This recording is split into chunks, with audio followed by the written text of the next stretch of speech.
Okay, I'm back. Today, what I'm doing is going ahead and mounting the dog. I'm not going to show you guys how I actually put the skin on the form, but however, I've showed you how to carve this thing out and get it to the point of putting your skin on. You just mount it just like you do anything else, any kind of a fox or coyote or whatever. You know, do all your sewing. What I want to do in this video is show you how I feel my legs. The other day or in the last video or so, I showed you how to cut out your legs and carve them out, kinda. What we're going to do on this video is show you how to feel the legs using a feel method. I like using silicone to feel this with, and it's a method that I love doing. So I thought I'd just share this with you. Now, as you can see, I've already got my pooch put together, and I've got him laying in this bed. And what I've had to do, there's nothing in the legs here at all other than just my wire. Now, what I'm going to do, I've bent the wire and I've positioned my legs the way I want them in the entire bed. I've pre-positioned everything. I've bent my little wires. And to make sure that my belly is sinking down into the bed, I'm making sure all of my wires are bent to where they will allow the dog itself to sink down into the bed. And as if he was just laying there, you know, taking a nap. What we're going to do, you can see my wire sticking out. Now, what I'm going to do, I've taken this dog out of the bed now. I've got him on my workbench. I'm going to go to the pads of my feet. And I'm going to take me a scalpel or a really sharp knife. And I'm trying to hold this with one hand. But I'm going to take a knife and I'm going to come underneath the pad itself. Just a small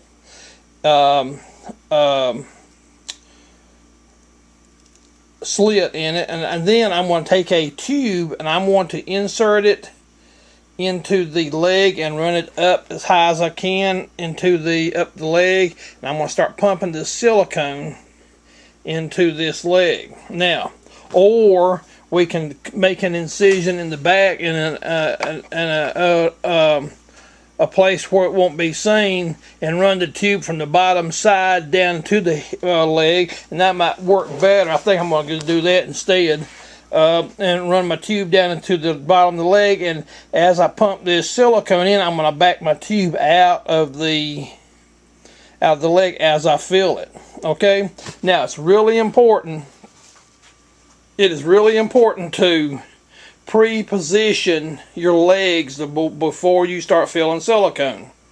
Once you get your silicone into the legs, you may want to shape them just a little bit, but not a whole lot. We may want to shape them right back in this area, back in here, but not much. You don't try to grab a hold of the silicone and try to bend it and move it around, because what you'll do is you'll squish your or move your silicone around, then you'll never get it back into shape. So the idea is pre-position everything before you start squirting silicone.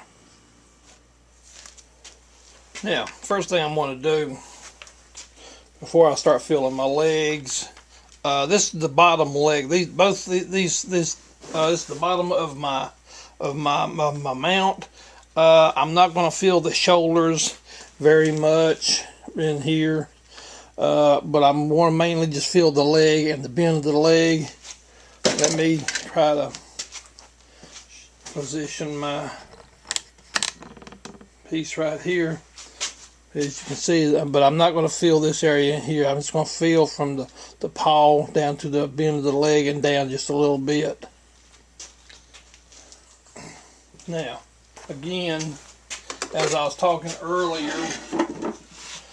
I'm going to cut this wire off just a little bit also, just to keep it out of my way, or shorten it some.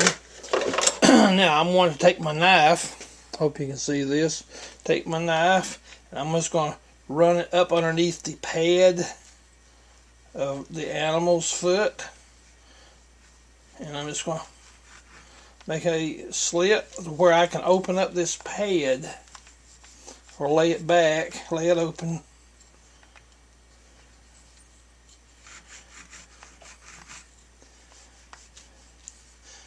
Next, I'm going to take a piece of pipe. This is some piping I had in my shop.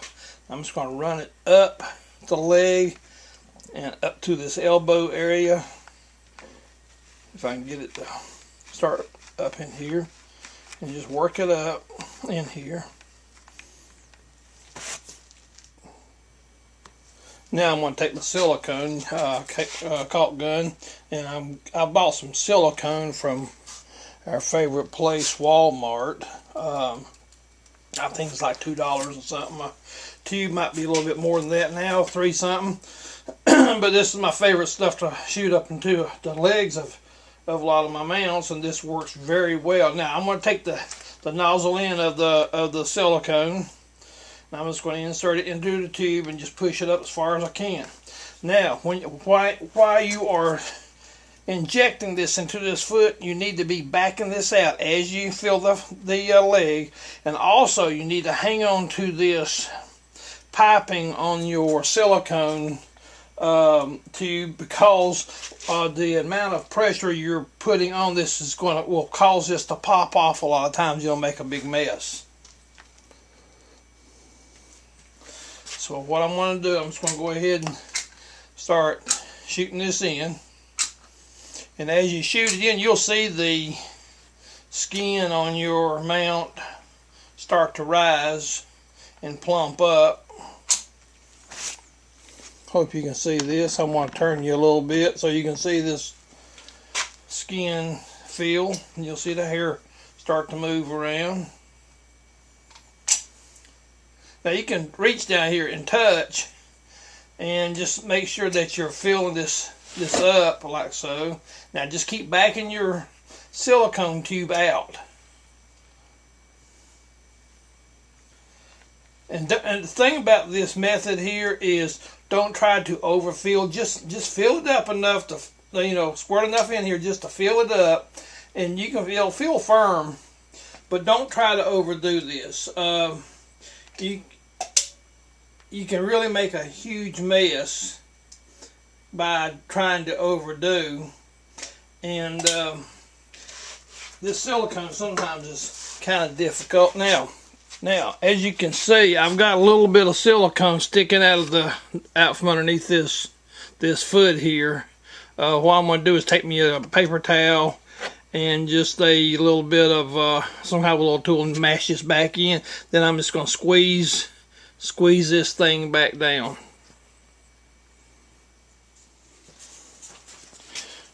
All I'm going to do is take me some kind of a instrument,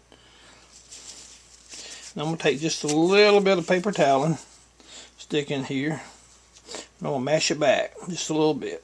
Okay, now what silicone's left should seal everything back up on your foot.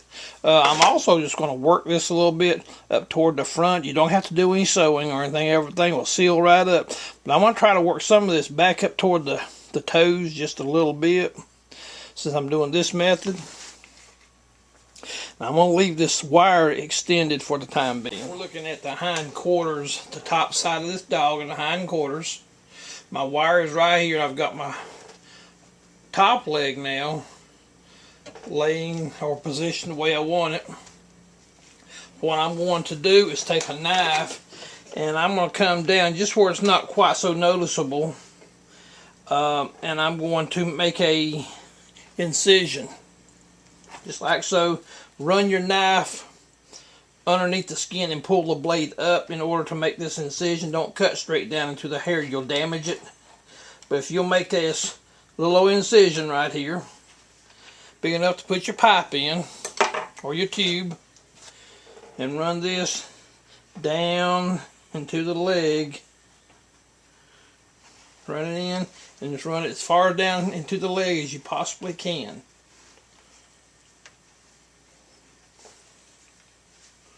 make sure that your skin is not twisted around. Sometimes it'll get twisted. I'm going to have to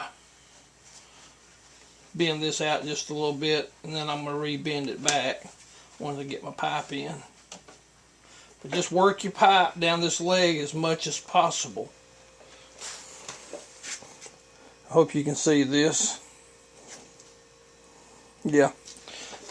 Sorry about that, but just want to make sure you can see. And I'm running this pipe. Now here's the end of my pipe right here, and I'm at the foot of the dog. I'm about as far as I can get. This dog's leg narrows really narrow down right here. Narrows it way down.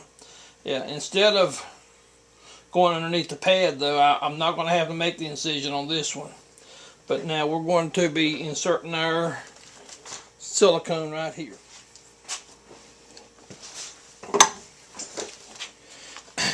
Now, if you'll pay close attention, watch the silicone go into this foot, you'll probably see the hair start raising up a little bit.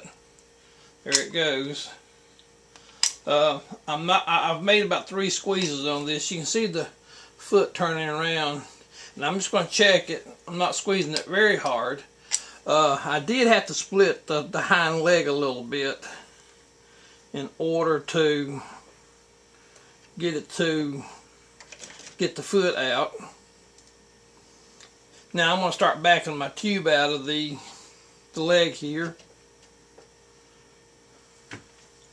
In order to keep the silicone from coming out of this very much through the seam that I sewed, I had to do a lot of really fine stitching, some real small stitching.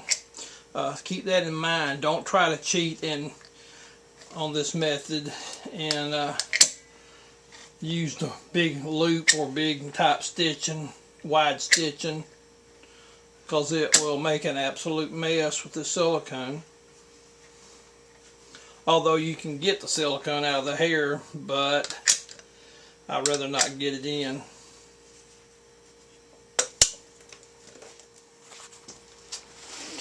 Now, sometimes it's absolutely necessary to take your tube and reposition it so you can start filling in other areas of your leg after you get it up on the top. I'm going for the hip right now. We're going to fill this hip in with silicone. Being mindful not to overfill, but you want to plump it up to where it looks as natural as you can get it. Move your tube around. Want to have to change tubes. Now it may sometimes take more than 1 or 2 tubes. Sometimes it may take as many as 4 or 5 or even more.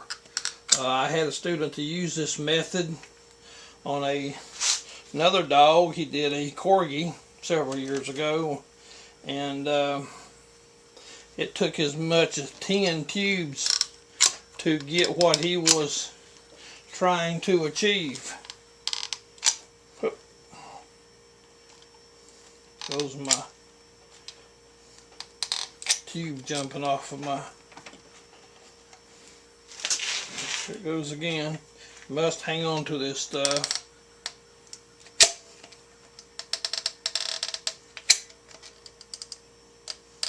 So if you start a project like this, make sure you have plenty of silicone in hand. Once this silicone hits these wet hides, it'll start setting up right then, immediately. So you need to keep that in mind.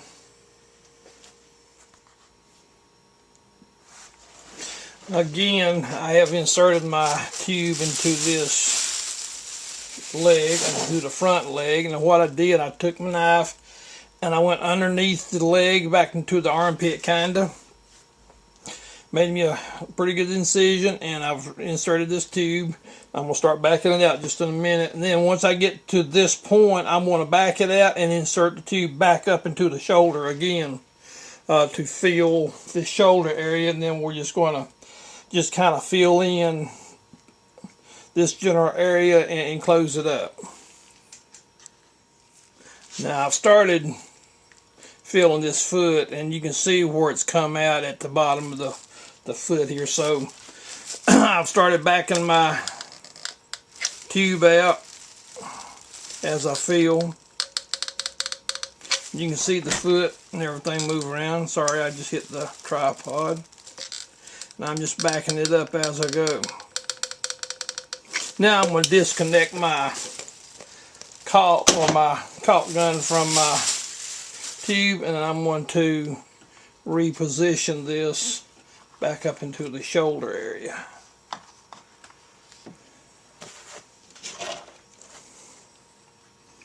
Once again, now we're going to start squeezing some of this up in here, create the shoulder area.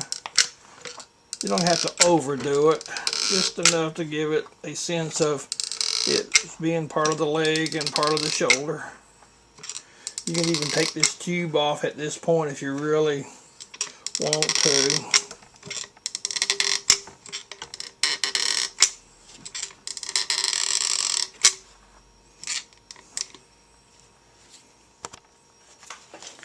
Now I'm going to finish up filling without my tube, and just stick the nozzle of the silicone in here and just start filling in. Let me give you some warning about using this silicone. You really need to ventilate a lot. If you'll look on the label of your silicone, it does say it causes nerve damage. And so you need to open up the windows, doors, and ventilate as much as possible. Put a fan in behind you. If you start smelling something that smells just exactly like vinegar, that is the silicone. So please ventilate. This can hurt you. Now I'm going to insert some paper toweling into this incision right here. Just kind of block some of this, the ooze of the silicone. Now I'm just going to mash it together and just kind of position everything downward, and it'll self-seal. But this makes a really nice looking little shoulder here. It gives it that soft look. Now what you want to do is let this stuff sit up. Don't be messing with it. Let this sit for several days, especially with your silicone. It'll take a day or two for it to set up solid. A full week would be real good before you let your customer have it. I have had customers complain because of the silicone smell or the vinegar smell. So make sure this stuff is as solid as a rock.